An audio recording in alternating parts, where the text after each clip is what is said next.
Alright students, today let's have lecture 5, day 2 continued, Envy's Art, and the third cornice of anger and free will. This is Dante's The Divine Comedy. I think this is lecture 22, but don't quote me on that. I'll make sure that it says the right thing in the description on the recording. Alright, what we're starting today with are examples of love. Remember, ever since we got it, so let's recall from last time, we climbed 3 steps to Purgatory proper's gate. Up those 3 steps, one was white marble, one was dark purple, one was blood red. At the top of those steps we saw an angel. His face was too bright for us to look at, but he had 2 keys given to him by the first pope. The pope's name was St. Peter. Those keys were golden and silver, like the sun and the moon, representing power, like what the sun gives to the earth in order for life to exist, and reflection, like what the moon does to the light of the sun so that we can see at night, and very similar to what we do at night, reflect on our days. In any case, we made it then into the first of the 7 cornices of Purgatory, the cornice or terrace of pride. We saw there sinners who had their backs being broken by the rocks they stood on in order to look down on people, to look scornfully on people, to disdain people around them during their lives. We saw 3 examples of the virtue which expiates pride. That was humility. Recall also the first example was one of Mary. Mary at the Annunciation receiving the idea in her head that she would bear a god from herself, very similar to the Greco-Roman religion, and yet different, and that she receives this news very humbly, very humbly. Similar in some ways to the Hercules story.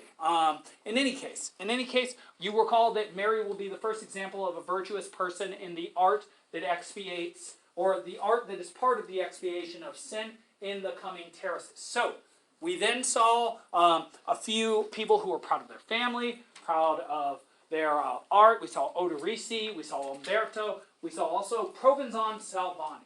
And then we saw 13 examples of the vice of pride, including Briareus and Lucifer. We then moved on with the help of an angel. After having one of our P's erased from our head, recall also that Dante had 7 P's inscribed on his head, like the word, which is, I told you those P's could either be peccati or piagi or peni. All of those are, peccati means sins. Piage, which is from the Latin word plagi, which is where we get the word plague from. And don't worry about your phone down there. It's obvious that it fell.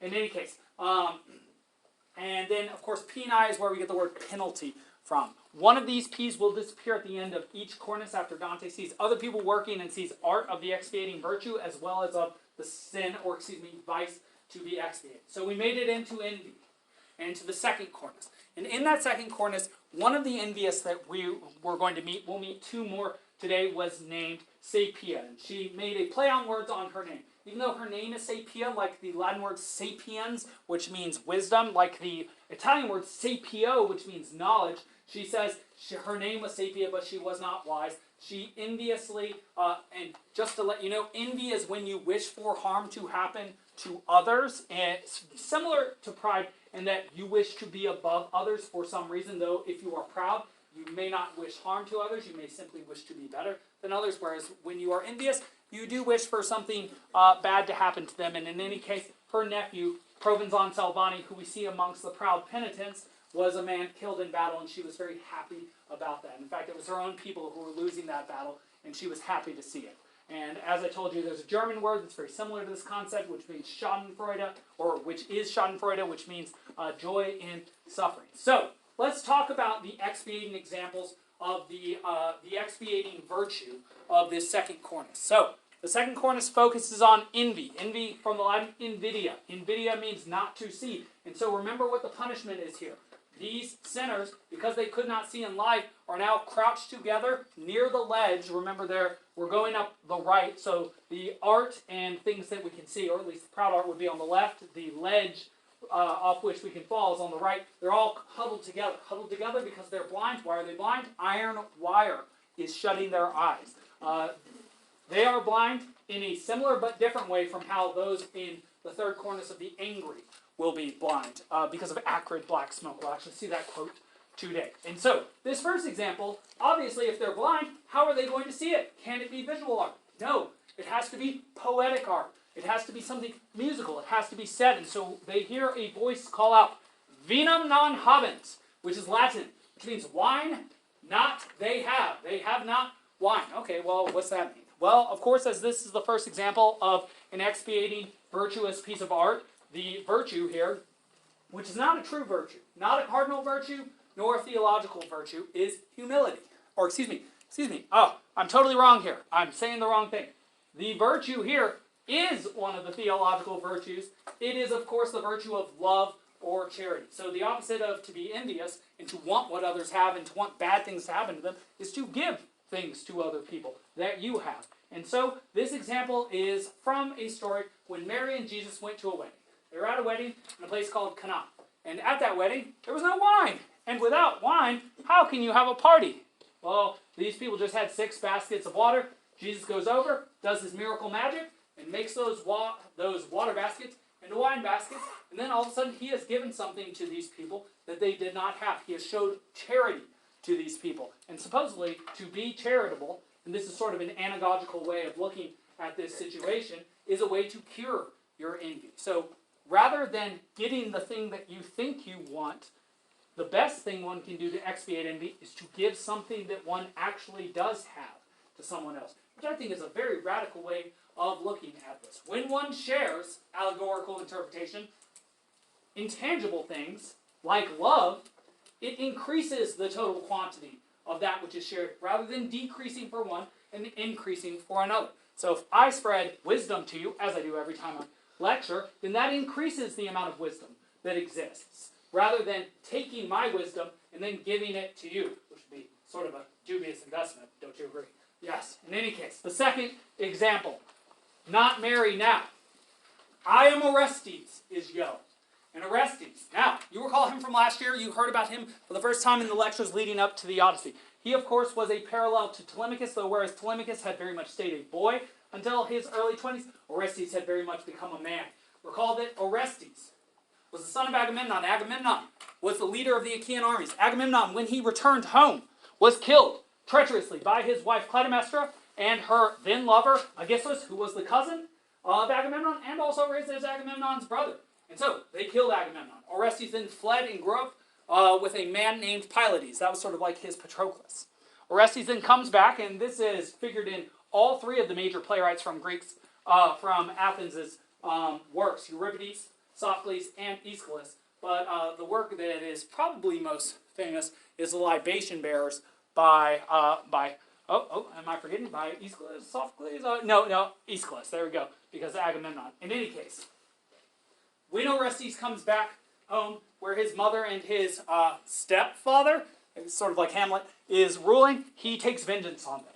But in so taking vengeance, he has killed both his mother and the queen, even though he has avenged the death of the former king. And so he's held, there's a trial held for him, and depending on which playwright you read, it goes somewhat differently. He does get off in the Aeschylus Eumenides, which is the 3rd part of that trilogy, after the Libation Bearers, after the Agamemnon. In any case, in this particular story, he gets convicted, and he is going to die.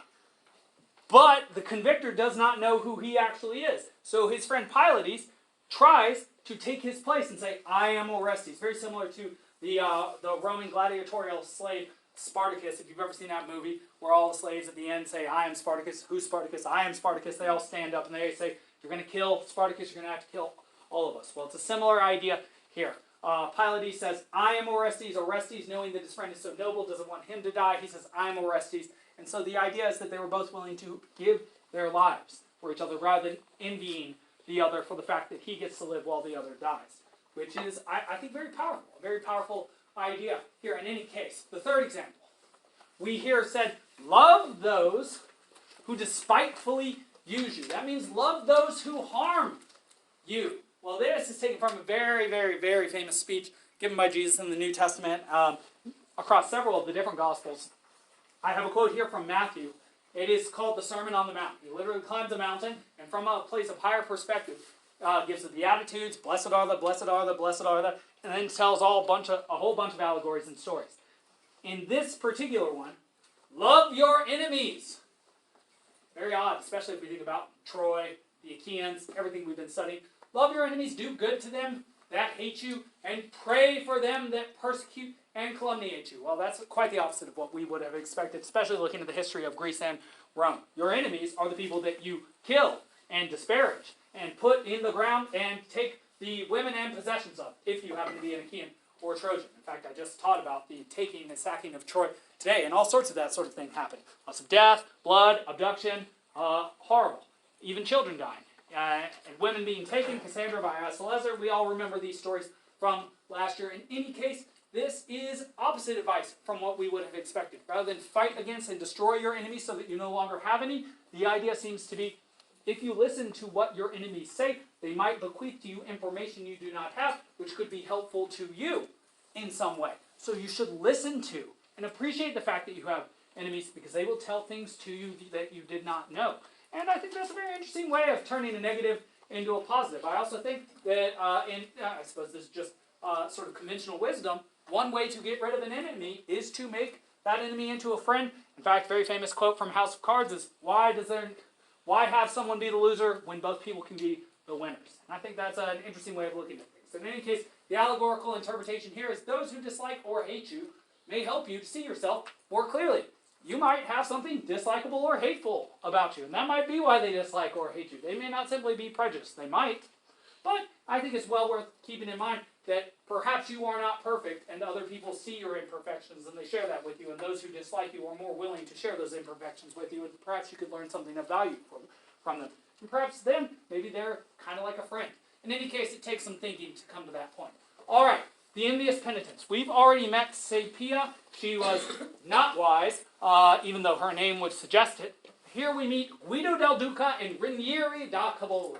We don't need to know that much about them, except for they, like Farinata and the Guelph Cavalcante, happen to be together in the same place. One happens to be a Ghibelline, one happens to be a Guelph, which is very interesting. Because envy is a problem of seeing and not seeing. And you assume those around you have something that you would like to have, or you would like something bad to happen to them. If the Guelphs and the Ghibellines cohabitate in Florence and in Siena and in various cities, who has anything to be envious of from the other? If the Guelphs exist alongside the Ghibellines, and the Ghibellines along the Guelphs in the same place, it's almost like they find themselves in exactly the same situation. There seems to be no reason why they should be envious. It's almost like this is disparaging the very concept of envy. There's no reason to be envious of anybody because everybody has problems. Might be the underlying idea. In any case, Guido del Duca, prominent 13th century Ghibelline. Again, these are people from just before Dante's time. Remember, he's a 13th, 14th century figure. He was born in the 13th century, died in the 14th. Well, as usual, he calls various Italian cities terrible places to be. They're full of sins because of the bad choices of the people there. We'll talk a little bit about choice like Casentino, Arezzo, Pizza, full of hogs, curs, wolves. These are all Italian cities. Those are all terms of disparagement. Again, the sins of the people in these cities and the vices of them are leading to these being vicious and sinful places, almost as if they are becoming living hells, as we talked about in the Inferno. Now, this guy, Rinieri da Cavoli, was a prominent 13th century Guelph. Know the difference between Guido, who's a Ghibelline, Rinieri, who's a Guelph. Perspective. Like I was saying, if both the Guelphs and Ghibellines are amongst the envious, did any have reason to be envious of the other? They were in the same place during life. They find themselves in the same place in the afterlife. They don't really seem that different from each other, which is part of the point, I think. With factionalism, perhaps you see people as different from you who are not actually different from you, or you see them as more different from you than they actually are. Interesting idea. Interesting idea. In any case, let's see examples of envy. As you recall, the structure of Purgatory proper. We will always see art of the expiating sort, the expiating virtue first. Then we meet the penitence. Then we see art of the vice that needs to be expiated. Here is that vice. Here is envy. Here are the results of envy. And so, envy is apparently very close to the heart of man. So close that the second story, essentially, in the Old Testament, after the fall of Adam and Eve, is about Adam and Eve's first two children. Cain is the first child. Abel is the second. And they are the first humans born inside of time, outside of Eden. And so, this was during the time that God still walked amongst man, like when Zeus and Athena were amongst the Achaeans the Iliad, and Cain and Abel both presented gifts to God. Cain, a farmer, gave fruits of the soil, and many, many people have interpreted this, and there are many ways to interpret it. Some think that perhaps the idea is that farming was no longer in vogue, and that being a shepherd was a more valuable skill. That's what Abel was. He was a shepherd who gave the fat portions from the first of his flock. But if you really look at the language there, and we don't have the Hebrew in front of us, there might be some suggestion that Abel gave his best, the fat portions from the first of his flock. That's the best of the best. Whereas Cain gives the fruits of the soil. It doesn't say he gave the first fruits of his best plants, and so potentially he didn't give his best there. Now, that's only one way to interpret this story. There are a lot of ways to interpret it, but his gift displeased God. Is it because it was fruit from the ground? Is it because he didn't put his best into it or give his best? We don't necessarily know that, but we do know that he was very upset with the results. And so Abel pleased God. Cain displeased him. Well, rather than Cain learning from his brother and perhaps putting more effort into his work or changing his line of work, well, he decided to take out that displeasure that God had shown him on his brother. He decided to take his brother out. He kills, he murders his brother. This is one of many, many, many, many, almost endless images of Cain murdering Abel. And it is the first murder in the Old Testament. It is the first death that was prophesied in the Old Testament, or that the snake claimed would not happen. You will not die. Well, here's the first death. Actually, interestingly enough, Cain then gets protected, has a mark put on his head, and ends up having a child, or a descendant named Tubal-Cain, that invents the first war machines. And so it's almost like once something gets going, it can spin over time out of control. And if you look at the sorts of weapons we had at the time of the Old Testament, and about 3 millennia ago, and at the weapons of the Achaeans, things like rocks and spears, and then you look at, like, say, nuclear weapons that can, take account of the arc of our world, well, you can see that there is some truth to that, that when we do establish a habit, we get more and more and more and more sophisticated in our execution of it. Yes?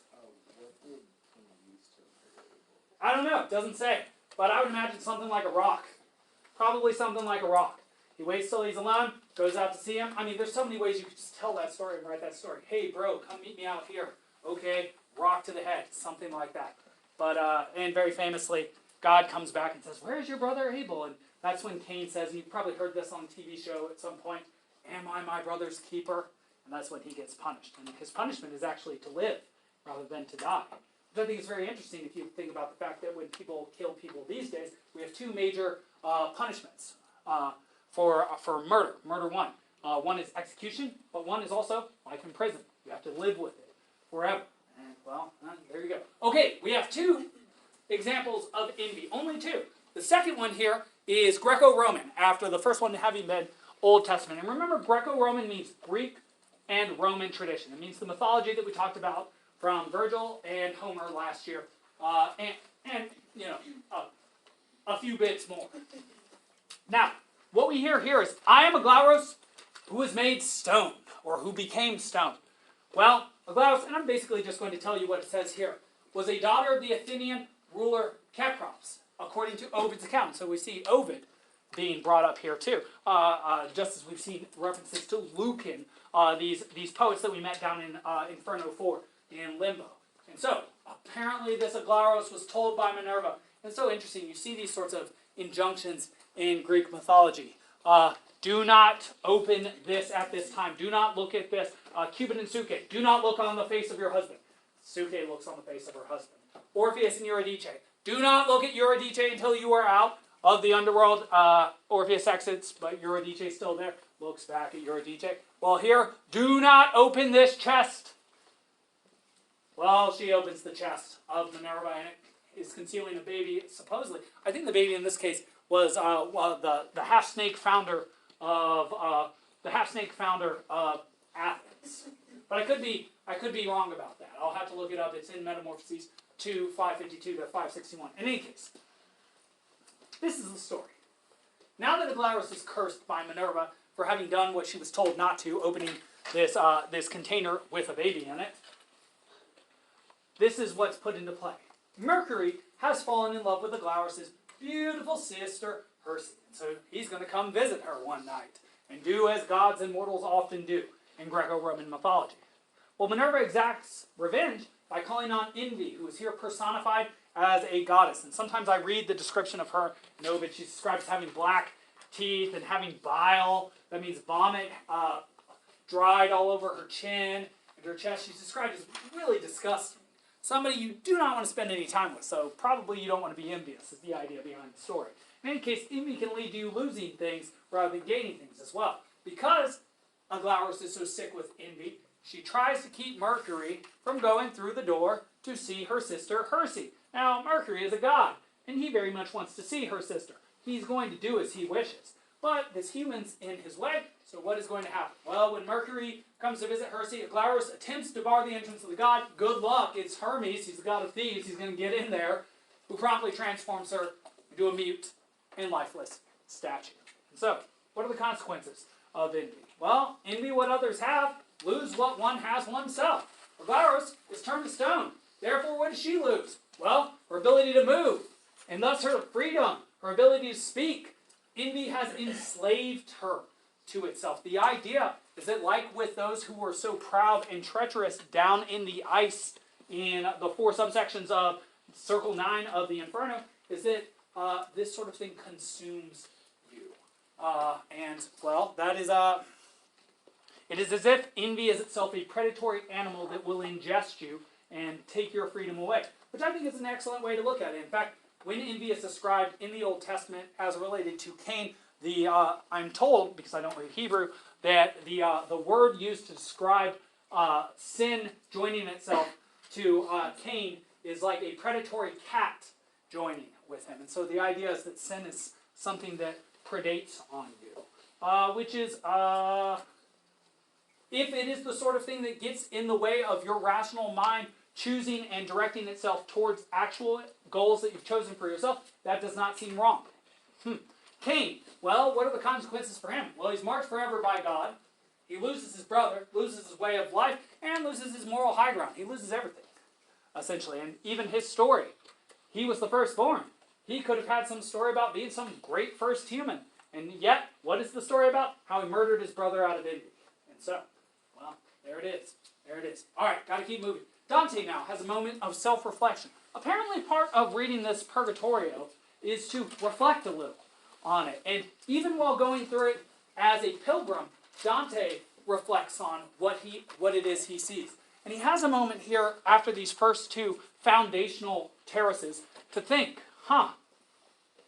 while I look at these envious, he thinks, he already feels the weight of rocks used to flatten the pride of the penitents on the first terrace. So what he starts to think is, even though I'm looking at others who are paying the price for these vices, although I'm looking at representations of art of those who are cured of these vices and also very much subject to these vices, I want to think about myself and whether I have them. And he says, envy, I'm not so worried about this terrace, which is itself a very proud thing to say, because you're envious of others when you think they have something you don't. And so he thinks he has more talent as a poet than any other poet, so he's not envious of any of them, which is a fairly incredible and very, very proud thing to think. But because he's so proud, he's very nervous about how long he's going to have to do the back-breaking labor in the first circle, or the first terrace, because he obviously is a very proud poet. He did write the Divine Comedy, after all, even though he only named it the Commedia.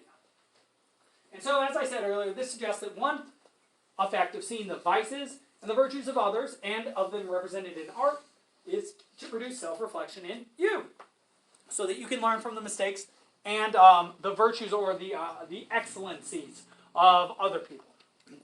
As if one does not observe the flaws of others to judge them, but to judge and improve oneself. Very famous quote.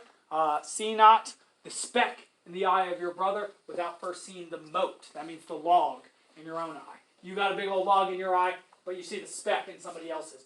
You've got big old flaws to work on in yourself. Perhaps you should see the flaws of others as being reflected in yourself. And perhaps that is the virtue of being able to see others. That is the idea, at least, behind Dante's pride and self-awareness. All right, let's move on to the wrathful. These are Cantos 15 through 17. We're going to talk about the fault in our stars. free will, rational love, and natural love, and meet a wonderful guy named Marco Lombardo, who is on the one hand like a good version of Brunetto Latini, and like a not yet as good version as a character we'll meet amongst the Martians in Cantos 14 and 18 of Paradiso, named Cacciaguida, who is the great-great-grandfather of Dante.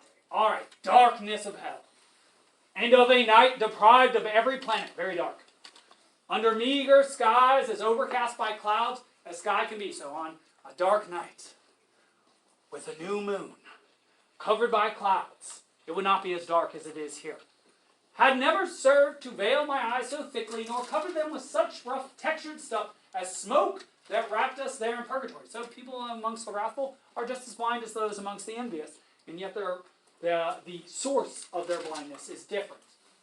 My eyes could not endure remaining open, so that my faithful, knowledgeable escort drew closer as he offered me his shoulder. Just as a blind man moves behind his guide, that he not stray or strike against something that may do damage to or even kill him. So I moved through the bitter, filthy air while listening to my guide, who kept repeating, "Take care that you are not cut off from me." But I heard voices, and each seemed to pray unto the Lamb of God, who takes away our sins for peace and mercy, Agnus Dei. Agnus Dei is the Latin phrase for Lamb of God. Lamb of God refers to Jesus, because the ancient custom was that you would sacrifice a lamb and then eat it. Well, the Christian idea is that a human chooses to sacrifice himself so that people can, intangibly eat him. That is the idea behind the host on Sunday. You eat the body and drink the blood of Christ. The idea is that he's like a lamb in that way, and that he chose to sacrifice himself, whereas a lamb gets chosen for because it doesn't have a rational intellect, and chose through his actions to give himself as an example for other people. That's an allegorical way to interpret that story.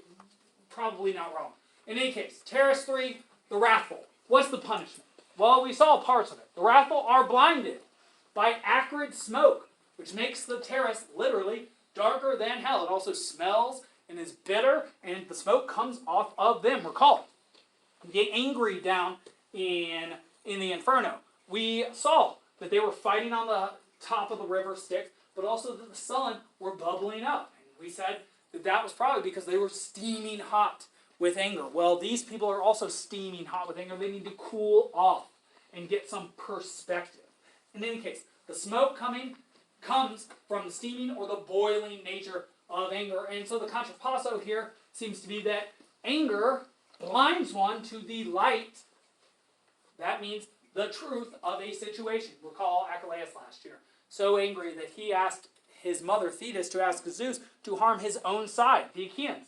What was the direct result of him asking his mother to ask Zeus to hurt the Achaeans? Well, his best friend Patroclus ends up dying for him. So did his anger blind him to the consequences of that which he did and that which he asked for? Absolutely. Does anger shorten and narrow your perspective so that you fail to see the consequences to your actions? Well, here's a question. Have you ever broken something that you needed while you were angry, or that you then had to replace, like a video game controller? How many people? Anybody want to admit that? A bunch of people raise their hand. Of course. Right. Exactly. When you get angry, you get focused on hurting the thing that caused your anger. But that thing might be your brother. That thing might be your mother. That thing might be your wife. And so, when you get angry, you need to gain perspective so that you do not act out during your anger. I would say that is a big part of secondary education, teaching you all how appropriately to deal with conflicts. Obviously, the childish way is to scream and cry and to lash out physically. That is the most childish way to deal with anger, and also the most common way, of course, because it takes sophistication not to act in that way. But apparently, according to Dante, there are better ways to deal with anger, because anger will come to you at some point in your life. It will probably come to you at some point today. It will probably come to you at many points today, and so you better be able to deal with it. All right, so let's meet Marco Lombardo. Apparently a very angry person. We don't know a lot about him in the scholarship, by the way, but he was named Mark, and he was from a place called Lombardy. I was a Lombard, and I was called Marco. I knew the world's ways, and I loved those goods for which the bows of all men now grow slack. Cool. Marco Lombardo, who was he? He was a courteous and a virtuous man from Lombardy who apparently had some anger issues. He forgave all debts upon his death. What a wonderful thing. Just wait till he dies, and then he forgives your debts. And to be indebted is a terrible thing. It is a form of servitude. And so he essentially freed people who were indebted or indentured to him upon his death. Great. Well, he will consider a couple major things for us. We're going to be with him for a couple cantos here. And we're going to think about one of them today, bless you, and another tomorrow. The first major two concepts we're going to investigate are the relationship between the stars and free will. Just something to say there is, obviously, Dante existed at a time when astronomy and astrology were one science. That meant that to look at the stars and to measure their distance from Earth, the scientific aspect of astronomy was mixed also with the idea that the stars and which star you were born under, there's a whole science that still exists about this called astrology, and you can do natal charts based on that and based on when you were born and where you were born. In any case, the science of astrology was still mixed with astronomy. Whichever planet or celestial object, because also the moon and the sun were considered planets at that time, happened to be in what was called the ascendant during one's birth, would determine the sort of personality that one had. And Dante, even to some extent, does believe this. He believes that he was born under the sign of Gemini, the twins, and that because of that, he has artistic, creative talent, and also a very acute intellect. And there are still people that believe that sort of thing these days. They will check their natal charts. They will buy, for money, published books at Barnes & Noble that talk about astrology. You can go there today and find astrology as a section and several books within it. I would say there are new versions of this as well. I'll talk about them in a moment. In any case, what Marco is going to consider is the relationship between stars and their setting of the human's temperament and free will. Are we fully determined? Do we have a choice in this world? Or do we not? And then you also consider the proper relationship between the church and the state. He will use the very famous two sons of Rome argument. In any case, he calls Italy a den of all malice. Again, Italy is full of people making bad choices. And so he agrees with Caboli and Ranieri here. All right, in any case, he says, the world indeed has been stripped utterly of every virtue. Strong start. As you said to me, it cloaks and is cloaked by perversity. Apparently, these are the smokes of perversity. Some place the cause in heaven. That's the stars. Some below. But I beseech you to define the cause, that seeing it, I may show it to others. Ah, a sigh. So that was Dante. This is Marco. From which his sorrow formed an O was his beginning. Then he answered, brother, the world is blind, and you come from the world. An interesting inversion there, because obviously Marco is here blind, and they are all blind, because they are filled, or in a place filled with acrid, dark smoke that makes it darker than hell, or a night with no stars and clouds, which is pretty dark. You living ones continue to assign to heaven every cause, as if it were the necessary source of every motion. If this were so, then your free will would be destroyed, and there would be no equity, just see that as justice here, in joy for doing good, in grief for doing evil. The heavens set your appetites in motion, so the heavens do something. Not all your appetites, but even if that were the case, you have received both light on good and evil and free will, which though, this is very interesting, talks about the formation of free will, its struggle and its first wars with the heavens, then conquers all if it has been well nurtured. So it's not a guarantee that you get free will. You have to nurture it well. On greater power and a better nature, you who are free depend. That force engenders the mind in you, outside the heaven's sway. So if you manage to be nurtured well enough to develop free will, the way that you have that free will is by having a free mind. So if you free your mind from vices, then you are capable to choose for yourself the path you wish to take, rather than being subjected to vicious appetites. Makes perfect sense. Thus, if the present world has gone astray, in you is the cause. In you it's to be sought, not in the stars. And now I'll serve as your true exegete. Issuing from his hands the soul on which he thought with love before creating it is like a child who weeps and laughs in sport. That soul is simple, unaware. But since the joyful maker gave it motion, it turns willingly to things that bring delight. At first it savors trivial goods. This is talking about children and liking things like candy and bright colors. Just think about a movie theater. Everything is bigger, everything is brighter, and everything is sweet or salty that you can purchase there. That's because it's a place meant for children. It's the same thing in amusement parks. Not a very sophisticated sort of place. Again, big, lights everywhere, bright colors, and salty and sweet colors. Also alcoholic beverages for the parents who get dragged along. And so that's how you start. That's what the vast majority of people like always. And, well, marketing is always for the biggest total group of people who will buy things. And what's the biggest group always? Young people. Why wouldn't it be older people? Because older people have a bad habit of doing what? Acquiring taste, but also dying. And so, the young are always who are marketed to. And in any case, at first it savors trivial goods. These would beguile the soul, and it runs after them, unless there's guide or rein to rule its life. So apparently, if somebody doesn't teach you what's good in this world, you'll just pursue all these bad things that are common. Well, that's not wrong. Therefore, one needed law to serve as curb. A ruler, too, was needed, one who could discern at least the tower of the true city. The laws exist, but who applies them now? No one. The shepherd who precedes his flock can chew the cud, but does not have cleft hooves. Cleft hooves, that's what demons have. And thus the people who can see their guide snatch only at the good for which they feel some greed, but feed on that and seek no further. Misrule, you see, has caused the rule to be malevolent. The cause is clearly not celestial forces. They do not corrupt. All right, that was a fairly straightforward argument, but let's lay it out here. So, the stars. Marco does agree that they can generate motion. And it looks like I'm going to run out of time. So we'll go through this actual argument starting tomorrow.